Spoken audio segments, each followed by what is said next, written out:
เอิ่มปัญญา มื้อนี้เฮาสิมาสอนเกี่ยวกับเนาะการเบิ่งสายไฟแต่ละสายว่ามันขึ้น ใช่ชี้ ขึ้น ยังบ่ สิหยังมันขึ้นแบบว่า ชี้ได้ ขึ้นสู่ซีรีส์แล้วก็แต่ละสายมันขึ้นไปหมอบิน วิธีเบิ่งเนาะ เว้าเข้าในมื้อนี้เนี่ยต่ออยู่นอกเลยเว้าเข้า ต่อ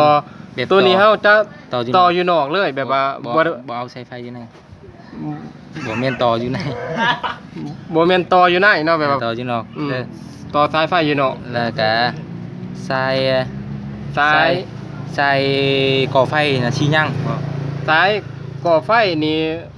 สายก่อไฟมันขึ้นแต่จักนี่จะแม่นสาย ชี้ยัง สายดำแดง นี่ ดำแดง ดังแดง นี่เข้ามาอยู่เบื้องนี่ส่วน คืนดำแดงคืนสีได้แม่นบ่ อืม เบิ่งนี่คือเบิ่งนี้สีได้เด้ออ ม กับน่ะสายอีดสายที่ช่องแล้วสาย สายฟ้าสายฟ้า ฟ้าข้าว ฟ้าขาว ฟ้า เป็น ข้าว สาย สายยังบอก เป็น สาย สาย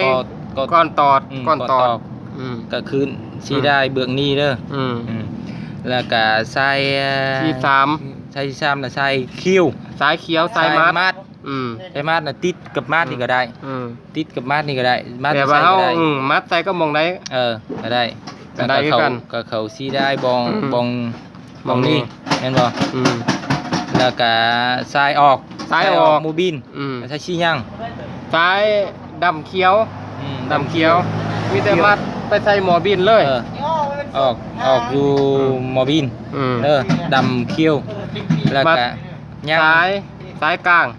สายอยู่กลางอยู่นี่ ดำขาว นี่ ดำขาวนี่จะแม่น ดำขาวนี่นะสายหมอด สายหมอดว่าแต่มัดใส่กับสายก็ได้ต่อแต่สวิกก็ได้ หมอด มัดใส่กับเหล็กก็หมอด หมอดกระเจคือจะ อืม กระเจหมอดแม่นบ่ เป็นสายกระแจหมอด โอเคได้แล้วบ่ แล้ว นี่ชื่อนี่เด้อ อืม ใส่นี่ใส่ก่อไฟขึ้นนี่ มาเบิ่งขึ้นเนาะ เออ นี่เป็นสายก่อไฟขึ้น เบื้องนี่ ดำแดง ใส่มาดขึ้นนี่ สายมัด ขึ้นใส่มาดกับมุมชี้ได้นี่ อืม ใส่ใส่ใส่ สายฟ้า ผ่าข้าว สายก้อนตอด แล้วใส่ผ่าข้าวแล้วใส่ก่อนตอดน้ำเบื้องนี่ อืม เด้อใส่ออกมูบินใส่ ออกมาด ดำแดง ำดำเหลือง ดำเรือง ดำเหลือง ใส่ออกมูบินเด้อ อืม แล้วมูบินแล้วก็ อืม กับติดกับมัด อืม มูบินแล้วก็หาน็อตติดกับมัด อืม เด้อ หมอบินแล้วมันจะมีเบื้องแล้วมันจะมีสายมัด แม่น สายมัดกับเหล็ก โอเค แล้วสิบอกเขาอีกเติมอีกก่อนวิธีเบิ่งก่อไฟใต้ยังมีแต่เบิ่งสายนี่เนาะ เบิ่งใช้นี่ย้ำเบิ่ง ยามเบิ่งว่ามันมัดสายนี่กับเหล็ก จะเว้าจักหน่อยวีเดียวคลิปอิดแล้วก็เฮ็ดแบบย้ำชายไฟ นี่ จักหน่อย เบิ่งสายดำแดงเบิ่งวิธีเบิ่งก่อไฟใต้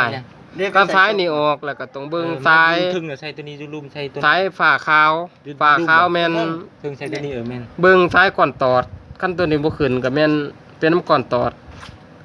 สายแล้วก็สายมัดสายเขียวอย่าเบิ่ง3สาย จักหน่อย อืม วิดีโออื่นแล้วก็เฮ็ดแบบเบิ่งใช้ แล้วก็ ลองเบิ่ง วิธีเบิ่งสายไฟตานี่อย่าเบิ่งสายเหลือง กับใส่ข้าว สายขาวนี่สายแผ่นสากเป็นสากหม้อไฟคันสายเหลืองหรือว่าสายนี่บ่ขึ้นสายเหลืองบ่ขึ้นนี่ก็แม่นไฟหยัง บ่มีตา แม่นตาบ่ฮง เออ มีแต่เอา ใช้ จบ ข้าวบ่ขึ้นแล้วก็สากบ่เข้า สายขาวบ่ขึ้นก็มันแม่นมันสากหม้อไฟบ่เข้า แล้ว นั่นแหละ นี่เว้าเข้าน่ะซุปรายให้ อืม บอกแบบได้ภาษาลาวแบบได้ เนี่ยนะ ซุปรายแล้วเบิ่งคักๆเห็นคักๆก็ซุปรายลาย โอ้เอาคันถือใกล้อยากให้กำลังใจพวกเราเฮ็ดคลิปต่อไปก็กดไลค์กดแชร์เนาะ ก็ซุปราย กดซับสไครต์นะ โอเคแล้วเด้อ